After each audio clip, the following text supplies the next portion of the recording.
안녕하세요. 오늘도 사금의 시간 함께 해주셔서 감사합니다. 오늘 이사야서 33장 7절에 24절 말씀 함께 살펴보도록 하겠습니다. 29장에서부터 유다에 대한 설교가 이어지고 있잖아요. 이집트를 의지해서 아시아라는 문제를 해결하려는 유다에 대해서 계속 설교하고 계신데 이 부분에 대해서 여러분들이 사금으로 도움이 많이 되셨을 것이라 전 나름 생각해 봅니다. 왜냐하면 이 부분에 대해서 많은 분들이 읽으시면서 구절들은 되게 좋은 구절이 있는데 전체적으로 무슨 얘기를 하는지 잘 모르겠다라고 느끼시는 분들이 많은 부분이에요. 요 부분이. 왜냐하면 끊어읽기가 가장 잘 안 되는 부분이거든요, 사실은. 왜냐하면 장별로 읽으면 오히려 헷갈리는 부분이 이 부분이어서 제가 그냥 단락만 나눠드린 것만으로도 도움이 많이 되셨을 것이라 저 혼자 상상해보고 뿌듯해하고 있습니다. 이 부분이 정말 좋은 설교인지 이제 아시겠죠. 큰 구조에서는요, 유다의 문제에 대해서, 하나님의 일하심에 대해서, 그리고 하나님이 보신 하나님의 나라에 대해서 이야기하는 구조가 계속 반복되고 있어요. 그러니까는 복잡하고 어렵고 꼬리에 꼬리를 무는 이야기가 아니라 잘 정돈된 구조의 설교 몇 개가 주어져 있고, 그게 합쳐져서 한 가지 메시지를 전하고 있는 것이 눈에 딱 들어오는 부분이 이 부분이에요. 그래서 여러분 이 부분을 잘 정리하고 마음에 담으셔서 내 인생에 인생에 어려운 일이 있다 보니까 내 계획이 막 많아지고 하나님을 좀 찾지 않게 되는데 이 부분을 다시 돌아오셔서 이 말씀으로 새 힘을 얻으셨으면 좋겠다라고 생각을 합니다. 이 구절들이 정말 좋은 구절이 많잖아요. 근데 이 구절들이 이 설교 구조, 이 전체 흐름에 담겨 있지 않으면 사실 깊이 들어오기 어렵거든요. 그래서 이 설교 전체 흐름, 구조를 잘 한번 복습하시면서 기억하시고 그 속에 구절까지 담아서 묵상하시면서 그래, 내가 상황 때문에 마음이 조급해져서 내 계획 속에 막 빨려 들어갈 때 이 말씀을 내가 날 지켜야겠구나. 꼭 기억해놔야지. 이렇게 이사야서 29장까지 33장을 여러분 마음에 새기셨으면 좋겠습니다. 35장까지 연결되는데 그분은 좀 더 큰 그림을 얘기하면서 마무리하고 있어서 일단 해서 결론부 같은 이야기를 먼저 드렸습니다. 갑자기 결론을 얘기했네요. 오늘 이야기 시작해보죠. 오늘은 33장 7절부터 24절이고요. 크게 세 단락으로 나누어 살펴볼 수 있습니다. 노란색 체크가 많이 된 걸 보이시죠? 제가 이미 한번 녹화에 실패했다는 걸 아실 수 있겠죠? 제 입장에는 다시 한 번이지만 해보도록 하겠습니다. 음향이 안 들어갔어. 다시 하고 있어요. 첫 번째 단락을 봅시다. 유다의 문제를 뭘 얘기를 하고 있어요? 그들의 외교의 실패에 대해서 이야기하고 있습니다. 깨어진 조약에 대해서 이야기하고 있죠. 그렇죠? 그들의 대적이 그들의 조약을 깨트린다라고 표현하고 있어요. 그러면서 무슨 얘기를 하고 계세요? 그래서 평화의 사신들이 애곡한다고 얘기하고요. 용사들이 부르짖는다고 표현하고 있어요. 그러니까 이 사람들이 어떻게 생각하고 있었어요? 대적이 조약을 파하고라고 표현하는데 이집트라는 나라와의 조약이 우리를 지켜줄 거라고 생각하고 있었잖아요. 근데 아시리아가 너무 강해서요. 이집트가 우리를 지켜주지 못하거든요. 그러니까 어떻게 해요? 평화의 사신들이 애곡하고 그 전까지 이 사람들이 스타였을 거 아니에요. 우리가 가서 외교를 성공해서 이 나라를 살린다. 외교에 성공해서 우리가 살아날 수 있다. 뭐 이렇게 생각하고 있었을 거 아니에요. 근데 아니죠. 평화의 사신, 말은 멋있지만 사실은 의미 없는 노력이었잖아요. 이 사람들은 애곡하고. 용사들도 부르짖죠. 아니, 이집트랑 연합군으로 해서 이렇게 싸울 생각을 다 하고 있었는데, 우리 보러 뭘 어떻게 하라고? 막, 그쵸.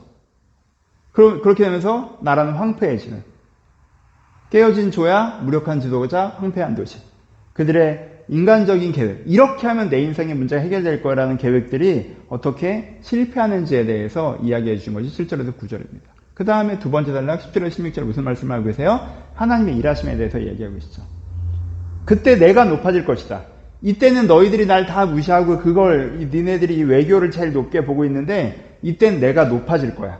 라고 얘기하면서 두 가지 얘기를 하세요. 하나는 너희들이 틀렸다는 것이 드러나면서 내가 맞다는 게 나타나는 나의 높아짐을 얘기하고 나를 따랐던 자들이 맞았다는 게 드러나면서 내가 높아짐을 얘기하고 계세요. 그래서 하나님의 일하심이라고 표현하죠. 첫 번째부터 보죠. 이게 약간 시적 표현이 많이 들어가 있어서 잘 안 읽히실 거예요. 근데 천천히, 그렇게 어렵지 않아요? 근데 너무 잘 썼어요, 시적으로. 뭐라고 얘기해요? 너희들이 결을 잉태했다라고 표현을 하죠. 겨가 뭐예요? 껍데기잖아요. 지푸라기가 뭐예요? 쓸데없는 거잖아요. 그쵸? 근데 열심히 노력을 하면 알곡이 나와야 되고 생명이 나와야 되는데 열심히 노력해서 너희들은 결을 잉태해서 결 껍데기, 쓸데없는 결과물을 만들었어. 라고 얘기해요. 너의 호흡이 불이다. 라고 얘기해요. 호흡이 불이다. 호흡은 뭐예요? 그 사람의 영혼이죠. 중심이고. 그러니까 이게 불이라고 표현하기 위해서는 불은 나쁜 의미를 얘기하는 거죠. 그렇죠? 그러니까 너라는 사람들에게 문제가 있는데 너희가 그 문제는 해결하지 않았어. 라고 얘기하죠. 그리고 이 두 가지가 합쳐지니까 뭐예요? 불길이 타오른다고 얘기하죠. 시적인 표현이죠. 그렇죠? 그래서 괜히 어렵긴 하지만 묵상해 보면 이미지가 되게 많이 잡히잖아요. 이 사람들이 실제 죄의 문제를 해결했을 텐데 그 문제는 방치하고 쓸데없이 노력으로 외교적으로 뭘 해보겠다고 해서 의미 없는 결과물만 만들었어요. 이 두 가지가 합쳐서 시너지가 나면서 어떻게 돼요? 큰 불이 타오르는데 그것이 그들의 자신을 삼켜버린다라고 표현하죠. 근데 이 이미지를 다시 연결해요. 그건 그 불 속에서 살아남는 자들이 누구냐라고 하면 의인들이다라고 얘기하는 게 15절에 나오죠. 그렇죠? 오직 공의롭게 행하는 자, 정직하게 말하는 자, 토색한 재물을 가지고 있는 자, 손을 들어 뇌물을 막지, 손을 흔들어 뇌물을 받지 아니한 자, 이런 사람들은 어떻게 된다? 그 불 속에서 살아난다고 표현해요. 그러니까 이런 악함을 갖고 있으면서 회개하지 않고 그건 별로 큰 문제라고 생각하지 않고 아니라고 생각하고 이집트랑 하면 이 문제가 해결될 거라고 생각하는 사람들은 그들의 잘못된 중심을 고치지 않았기 때문에 잘못된 계획에 빠져들었기 때문에 그것이 그 인생을 불태울 거지만 그렇게 이 도시, 이 세상이 불타는 속에서도 이 중심을 바로 지켜온 사람, 애초에 회개 쪽으로 갈 일이 없게 다른 사람들은 다 악하게 사는데 아니 난 그렇게 살지 않을 거라고 하나님의 중심을 지켜온 사람은 하나님께서 살리신다라고 얘기하시죠. 그렇죠? 그래서 하나님께서 잘못된 것은 잘못된 것으로 드러나게 하시고 의로운 것을 의롭게 드러나게 하시면서 하나님의 높으심을 나타낸다라고 하는 것이 두 번째 단락이고 세 번째는 뭐예요? 하나님의 나라에 대해서 얘기하는 것이 세 번째 단락입니다. 여러분 이제는 이 지난 그 며칠 동안의 설교가 되게 한 장으로 읽으면 되게 헷갈리지만 이렇게 정리해서 읽으면 구조적으로 좀 깔끔하게 이해되는 부분이 있으시죠. 앞부분에는 유다의 문제를 얘기하고 중간에는 하나님의 일하심을 얘기하고 마지막에 하나님 나라의 소망을 얘기하죠. 그렇죠? 그렇죠? 그러니까 이렇게 되는 거예요. 너희들이 지금 문제가 있어. 근데 너희들이 인간적인 방법으로 하면 이렇게 처박힐 거야. 근데 거기서도 나는 소망이 있어서 소망이 있어. 너희들이 회복될 수 있다. 근데 너희들의 회복은 단지 일로 돌아오는 것이 아니라 하나님께서 너희가 근데 원래 꿈꾸셨던 하나님 나라에 이르는 거야. 이렇게 말씀하시는 거죠. 이렇게 하면 이렇게 돼. 하지만 소망이 있어. 여기서 멈추지 않고 주의 나라까지 갈 거야. 이 추세대로 가면 이라고 말씀하시는 거죠. 그러면서 사실은 어떤 도전도 주시는 거예요? 제일 좋은 건 그냥 지금 하나님을 의지해서 곧장 이쪽으로 가는 건데 라는 말씀도 하시는 거죠. 이렇게 갈 필요 없이 이렇게 갈 수 있잖아. 그러니까 지금 회개해라는 말씀도 들어가 있죠. 그래서 하지만 이렇게 요 3단락으로 이 세 가지 내용을 단락으로 구성되어 있으니까 굉장히 구조적으로 잘 쓴 설교라고 할 수 있죠. 그리고 결국엔 어떻게 된다? 하나님 나라.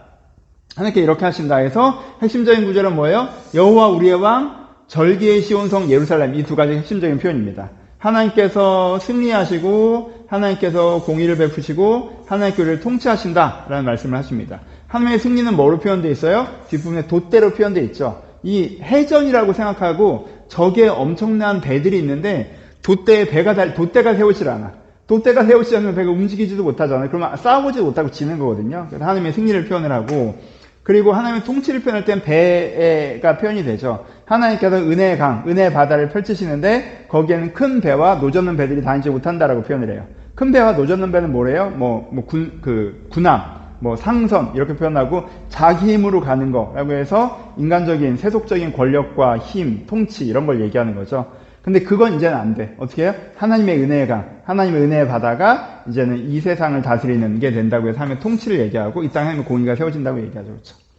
그리고 뭐예요? 절기의 시온성이라고 표현해요. 절기가 뭡니까? 우리가 함께 모여 믿음의 고백을 드리는 거죠. 그렇죠? 그래서 우리가 모두 은혜 받아서, 그렇죠? 물이 받아서 품같이의 이미지죠? 우리가 이제 하나님을 다 온전히 알게 되어서 하나님을 기뻐하는 사람들이 함께 모이는 공동체가 시온성으로 예루살렘으로 구현되는 거. 이 하나님 나라가 너희 가운데 이루어질 것이다. 라고 말씀하시는 것입니다.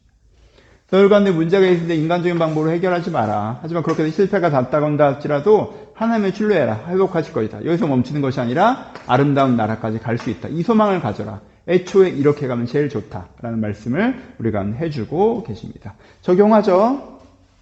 첫 번째, 두 가지 길이 있습니다. 우리 가운데. 그렇죠? 하나는 뭐예요? 나의 계획에 하나님을 끌어오는 거죠. 그렇죠? 아시리아라는 큰 문제가 있었네. 이 문제를 해결하는 건 뭐야? 이집트밖에 없지. 다른 길이 뭐가 있어? 다른 생각할 여지가 있나? 하나님, 사신들이 잘 도착하게 해주세요. 하나님 도와주세요. 이렇게 되는 거죠. 내 인생에 어려운 문제가 있어요. 그럼 여러분들 우리가 어떻게 할 때가 많습니까? 내 계획이, 우리는 되게 똑똑하잖아. 계획이 딱 나오죠. 이렇게 돼야 돼. 그래서 하나님께 배역을 주죠. 하나님 이거 해주세요. 다른 건 내가 할 수 있는데 이거 하나님, 내가 못해. 하나님 해주세요. 안 해주실 거예요? 그럼 빠지시고 내가 살 테니까. 그렇죠? 여러분, 내 계획 속으로 하나님을 캐스팅 하시는 걸 멈추시고, 그렇죠? 우리가 이 길을 가지 않고 하나님 앞에 서는 것이 필요합니다. 하나님 앞에 서서 하나님께 물어야 돼요. 우리가 유다같이 내가 문제가 있어서 생겨난 문제들이라면 회개하고 나를 새롭게 하는 게 필요하고, 그러면 하나님께서 주의 길을 보여줄 것이고, 내가 잘 해오고 있었다면 잠잠히 주를 기다리면 될 것이고, 내가 주님을 신뢰하고 나가야 된다면 여호수아처럼 적군을 향해서 달려나가면 될 것이고, 주님을 믿고, 주님께 승리케 하실 테니까 두려워하지 말고, 그렇죠? 이렇게 주의 길을 걷는 것, 이것이 두 가지가 있다는 거예요. 그러니까 난 어떤 방식으로 하고 있나, 우리가 이것을 깊이 묵상해 볼 필요가 있습니다. 여러분, 그래, 이게 이상적이긴 한데 사실 우리가 이렇지 뭐 하고 넘어가지 마세요. 그렇게 안일하지 말라고 말씀하셨잖아요. 그렇죠? 지금 유다에게 얼마나, 여러분, 이게 그냥 막연한 설교, 막연한 성경 말씀이 아니라 우리와 똑같이 한 시대를 살았던 사람들이 이런 식으로 움직이고 있으면서 자기의 인생을 더 안 좋게 만들어가고 있기 때문에 이사야가 답답하고 열정을 가지면서 그 가운데 반복적으로 하고 있는 설교를 적어 놓은 거잖아요. 그러니까 어떻게 이 설교를 들으면서 우리가 유다와 똑같은 길을 가겠습니까? 그렇죠? 그렇구나. 내가 정말 내 계획에 하나님을 캐스팅하는 걸 멈추고 이제부터는 하나님 앞에 겸손히 서서, 하나님, 주여, 제가 어떻게 하겠습니까? 잠잠히 기다리면 기다리고, 주의 말씀을 믿고 주님의 계획에 따라 헌신하라고 헌신하겠고, 내가 그게 문제 아니라 내가 회개해야 될 것이 있다면 내가 주님 걸 회개하겠습니다. 이런 결정들이 필요합니다. 그래, 내가 이게 문제기는 해. 근데 이게 참 안 고쳐진다. 여러분, 그렇게 안일하시면 안 돼요.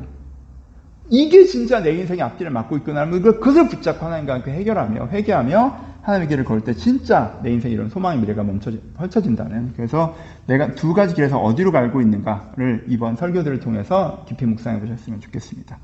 다른 하나는 말씀을 묵상해 보셨으면 좋겠어요.